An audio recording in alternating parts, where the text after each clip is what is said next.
안녕하십니까. 신의기득 국방TV의 심층 분석입니다. 자, 오늘도 아주 중요한 주제로 심층 분석해 보겠는데요. 자, 우리 한국의 탄도미사일 봉인이 해제되었다. 무슨 봉인? 수출 봉인이 해제되었다 이겁니다. 그래서 전 세계에 천무, 다른장 로켓, 돌풍이 온다 라는 건데, 아니 무슨 또 탄도미사일 이야기 해놓고 또 천무 다른장 로켓이냐. 탄도미사일을 천무 다른장 로켓에 꽂아서 쏘기 때문에 그렇습니다. 돌풍이 온다라는 건데, 지금 어떻게 봉인이 해제되었는지, 또 어떤 시장성이 있는지, 또 어떤 성능인지 보도록 하겠습니다. 자, 정부가 수출용 탄도미사일 사거리를 300km에서 500km로 확대하기로 결정했습니다. 2024년 8월 19일 한국경제신문 보도인데요. 정부가 수출용 미사일의 사정거리 제한을 기존 300km에서 500km로 확대 허용한다. 불안한 중동 정세와 관련해 주요 무기 수입국 중 한 곳의 요청을 받아들인 데 따른 결과라는 분석이 나온다. 자, 중동 정세 관련해서 주요 무기 수입국 중 한 곳의 요청을 받았다. 중동 정세니까 그럼 중동에서 천무를 사간 그런 나라란 말이죠. 바로 사우디아라비아와 아랍에미레이트 연합입니다. 그 두 나라가 천무를 사갔죠. 그 두 나라 중 한 나라가 아니 사거리 300km 가지고 도저히 안 된다. 좀 느리자. 라고 요구를 했다라는 건데, 문제는 탄도미사일은 미사일 기술 통제 체제인 MTCR 제재를 받지 않습니까? 그래서 300km 이상을 해외 수출할 수가 없어요. 그래서 우리나라도 이 천무에 꽂혀가는 KT즘-2 미사일을 사거리 290km로 제한해서 팔았는데 그게 너무 짧다. 좀 500km로 느리자 라고 되었는데 그게 지금 통했다라는 겁니다. 자, 수출용 미사일 사거리 왜 300km 이하로 제한됐을까? 바로 이 MTCR 때문이죠. MTCR은 미사일 기술 통제 체제인데 미사일 테크놀로지 컨트롤 레짐이죠.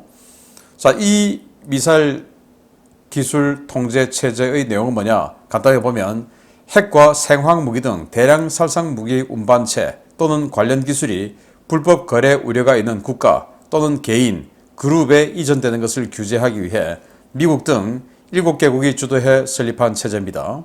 500kg의 탑재체를 300km 이상 운반할 수 있는 탄도미사일, 순항미사일, 로켓, 드론, 표적기 등 완성품과 기술을 규제하며 현재 35개국이 가입해 있으나 협의체이기 때문에 법적인 구속력은 없습니다.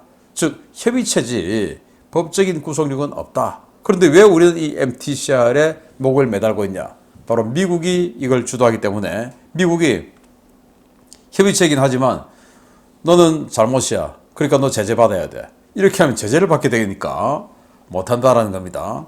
자, 그런데 이 MTCR에는 카테고리 1과 카테고리 2가 있어요. 카테고리 1은 대량 살상 무기를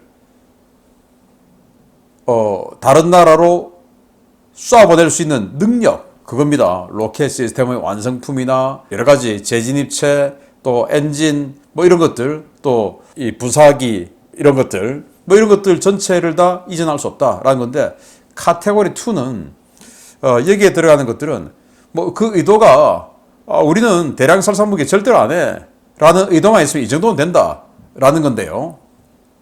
즉 우리는 생화학 무기 쓰지 않고 핵무기도 쓰지 않아 라는 의도를 명확하게 인정받을 수만 있다면 카테고리 2에 적용을 받는데, 자, 그러면 우리나라는 어떤 나라냐? 또 우리가 판매하고자 하는 천무, 거기다가 꽂아 넣는 KT즘은 어떤 카테고리를 적용받나? 바로 우리 천무가 들어가는 이 다른장 로켓은 카테고리 2에 들어갑니다. 왜냐하면 드론이나 순항미사일이나 또 탄도미사일은 핵을 탑재해서 적진으로 날려보낼 수 있는데 다련장 로켓은 그냥 전술무기로 인정을 받죠. 그래서 이거는 전술무기는 단거리 무기이기 때문에, 참 이게 눈 가리고 아웅하는 건데, 단거리 무기이기 때문에 핵무기를 투발하는 수단이 아니다라는 겁니다. 그래서 우리가 판매하고자 하는 KT즘 미사일은 천무에 꽂아서 쏘기 때문에 이건 아니다라고 할 수 있는 거예요. 그리고 천무 다련장 로켓은 카테고리 2에 적용을 받는다는 겁니다. 8월 19일 날 군 관계자가 한국경제와 인터뷰한 내용인데요.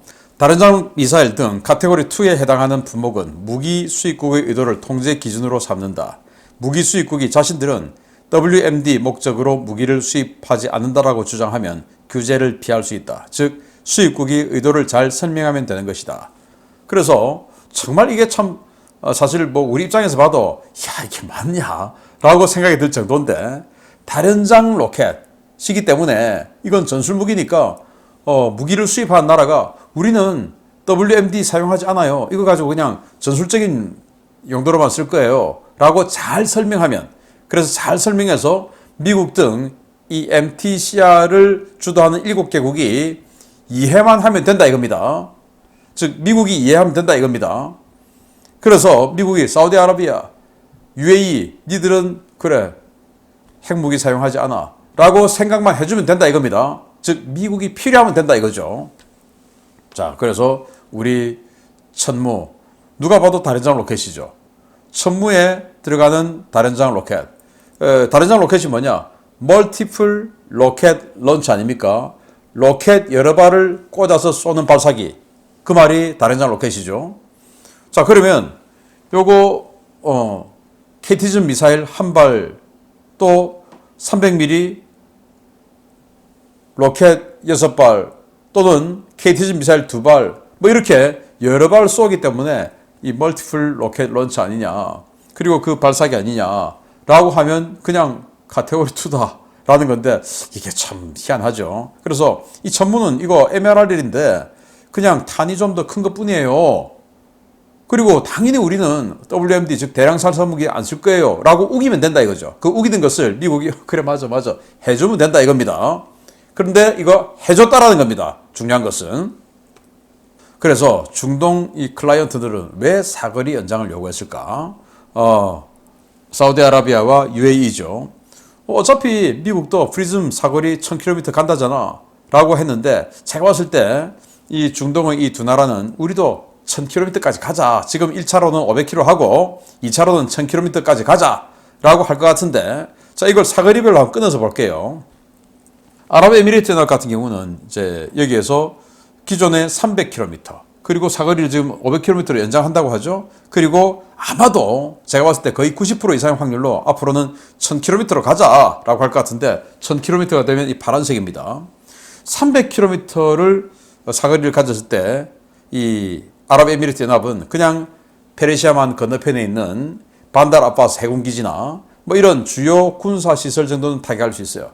그러나 그 뒤에 있는 전략기지들 타격은 300km 가지고 힘들죠. 그러면 이제 500km가 되면 그 뒤에 있는 방공기지 그리고 완전히 지하시설되어 있는 그런 그 공군기지 이런 것들도 타격할 수 있어요. 1000km가 되면 이스파한 핵시설 등 이런 것들도 타격할 수 있어요. 굉장히 좋죠. 필요하죠. 그리고 사우디아라비아는 더 좋아요. 사우디아라비아는 300km 같으면 제가 봤을 때 뭐 큰 소용도 없을 것 같고 500km 같으면 여기 자그로스 산맥이라고 이 이라크와 이란의 국경선을 쫙 연하는 산맥이 있는데 이 산맥에 사우디아라비아에서 들어가려고 하면 이 산맥을 통과해야 되는데 이란의 방공망이 이 자그로스 산맥에 쫙 깔려 있어요. 쫙 깔려 있어요. 그걸 전부 타격할 수 있는 겁니다. 500km가 되면. 그리고 1000km가 되면 사우디아라비아는 테헤란도 때릴 수가 있어요.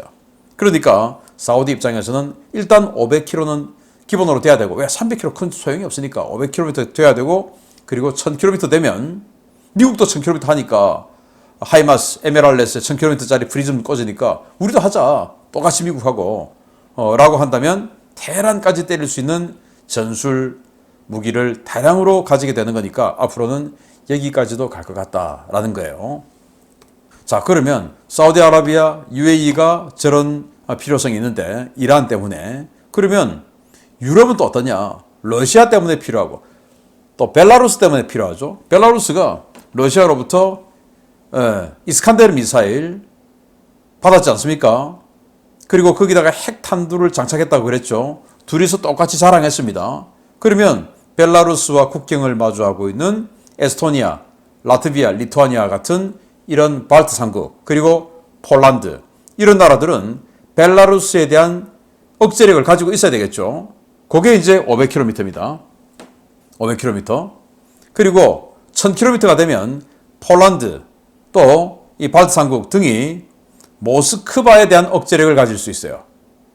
모스크바에 대해서. 그러니까 적의 수도 심장부를 타격할 수 있다는 능력이 된다면 적인 러시아 입장에서는 상당히 뭔가 공격을 하기가 움찔하겠죠. 그게 바로 억제력이란 겁니다. 500km 같으면 벨라루스에 대한 억제력, 1000km 같으면 러시아에 대한 억제력을 가지는 게 발트 3국과 폴란드의 입장이에요. 그리고 러시아와 국경을 아주 길게 마주하고 있는 핀란드 같은 경우는 500km가 되면 상트페테르부르크를 억제할 수 있죠. 또 1000km가 되면 여기도 모스크바를 때릴 수가 있어요. 그러니까 앞으로는 이 핀란드, 에스토니아, 라트비아, 리투아니아, 폴란드 이 나라가 우리 천무 그리고 천무에 탑재되는 KT즘 미사일 등을 대량 구매할 가능성이 아주 높다. 더군다나 폴란드는 이미 천무 도입을 하기로 했죠. 그러니까 완전히 이 5나라에서 대박을 터뜨릴 것이다 라고 정말 충분히 예상을 할 수가 있습니다. 자, 또 그리고 중동에서도 지금 UAE와 사우디아라비아가 이미 천무를 도입했고 여기다가 이제 KT즘을 갖다 꽂으면 되는데 지금 사거리가 연장되게 됐으니까 그 외에도 쿠웨이트, 요르단 이런 나라들이 또 이라크나 이란하고 사이가 안 좋죠. 이런 나라들도 필요하죠. 이렇게 아주 많은 나라들이 중동과 동유럽에서 우리 천무와 KT즘을 많이 사간다. 그럴 수밖에 없다라는 거고 천무 한 대 팔면 수십억 그냥 받고 그냥 일회성으로 끝나는데 여기에 들어간 KT즘은 수천 발을 팔게 되는 거 아니겠습니까? 그 정말 어마어마한 이익이고 캐시카우가 되는 겁니다. 자, 그러면 우리 뭐 경쟁자는 없나 한번 보겠는데요. 일단 미국의 프리즘 미사일이에요. 프리즘은 하이마스 그리고 에메랄레스 같은 다련장 로켓 발사기에 꽂아서 쏘는 탄도미사일인데 이 프리즘 같은 경우는 우리 KT즘보다 덩치가 반만 해요. 우리 KT즘 한 발 꽂는 크기에다가 프리즘은 두 발을 꽂기 때문에 위력이 살짝 좀 떨어질 수밖에 없다라고 충분히 생각을 가능하죠. 그리고 프리즘은 지금 500km 그리고 앞으로는 700, 1000km까지 사거리를 연장을 하는데 그러면 야, 프리즘 좋네 라고 할 수 있지만 프리즘 비싸요. 그리고 프리즘은 지금 미국이 자기네들 쓸 것도 없어요. 자기네들 쓰려고 만들어 놨던 에이테킴스 전부 다 지금 우크라이나에 다 주고 있죠. 그러면 미국은 우크라이나에 주었던 그 물량만큼 1000발 이상을 줬으니까 다시 프리즘으로 채워 넣어야 돼요. 그래서 당분간 미국은 프리즘을 해외에 팔 수가 없다. 상당 기간이죠. 그리고 독일이 에메랄레스에 꽂아서 쏠 수 있는 JFSM을 개발을 하고 있는데 이건 순항미사일이에요. 속도가 느리죠, 순항미사일은. 그래서 들키면 요격될 가능성이 높습니다. 그런데 프리즘이나 우리 KT즘 같은 경우는 탄도미사일이니까 속도가 빠르죠. 그래서 요격될 가능성이 상대적으로 적다. 그러니까 이 순항미사일이라는 특성이 있어서 이것도 조금 경쟁에서 좀 결이 다르다라는 것을 알 수가 있어서 천무는 당분간 KT즘은 당분간 완전히 독주 체제로 갈 수밖에 없다라는 거예요. 미국이 프리즘을 이제 자기네들 인벤토리 다 채우고 자 이제는 뭐 해외 판매하자라고 나서는 수 있는 2030년대 초중반 이후나 되어야 프리즘이 시장에 나오는 거지. 그전에는 자기네들 창고 채우기도 바빠요. 그 시기까지 우리는 KT즘을 마구마구 판매를 할 수가 있다라는 겁니다. 자, 그리고 이 KT즘은 경쟁 모델에 비해서 엄청난 가성비, 가격 대비 성능, 그리고 가격을 빼고도 진짜 절대적인 성능을 봐서도 엄청나게 좋아요. 일단 탄이 여러 가지 탄도입니다. 열압력탄 해서 그냥 벙커, 갱도, 진지 완전히 그냥 초토화 시켜버릴 수 있는 열압력탄 있죠. 고폭탄 있죠. 그리고 확산탄 있죠. 다른 미사일들은 고폭탄, 확산탄 뭐 이 정도인데 우리는 열압력탄까지 있으니 벙커, 지하시설 이런 것들 그냥 완전히 그냥 제압해버리는 겁니다. 그리고 보시다시피 이게 무슨 올림픽에 양궁 완전히 그냥 골드 10에 쏘는 그 장면처럼 이렇게 정확하게 탄도미사일을 꽂아버리는 이런 엄청난 정확도 1m 이내의 CP죠. 공산 오차. 세상에 이런 법이 어디 있습니까? 탄도미사일 이렇게 그냥 10 플러스에다가 꽂아버리는 탄도미사일 정도의 정확도니까 정말 깜짝 놀랄 일이죠. 그리고 지금 우리 국방과학연구소 ADD에서 밀리미터파 스티커를 활용해서 대함 탄도미사일까지도 지금 만들고 있어요. 이 KT즘 가지고. 그러면 이 핀란드나 에스토니아나 이런 나라들, 폴란드도 마찬가지고 대함 탄도미사일 가져가면 칼리닝그라드의 러시아 발트 함대 완전히 그냥 억제할 수 있죠. 그리고 또 사우디아라비아나 UAE 같은 경우도 맞은편에 있는 반다르 아바스 항구의 그 이란 군함들을 완전히 그냥 제압할 수 있죠. 그래서 또 다용도다라는 거고, 그리고 무엇보다 가격이 싸다. 프리즘은 덩치가 우리 KT즘의 절반밖에 안 하는데 가격이 300만 달러예요. 그런데 우리 KT즘은 한 발에 60만 달러. 물론 사거리가 조금 들어가면 가격이 조금 더 오를 수가 있는데 60만 달러. 여기서 올라봐야 얼마나 더 오르겠습니까? 100만 달러 미만이겠죠. 그러니까 미국제 프리즘에 비해서 가격이 3분의 1 이하다라는 엄청난 가성비, 이런 여러 가지 장점으로 인해서 제가 봤을 때 앞으로 세계 시장을 석권할 것이다. 그래서 천무 그리고 K 탄도미사일 BM이죠.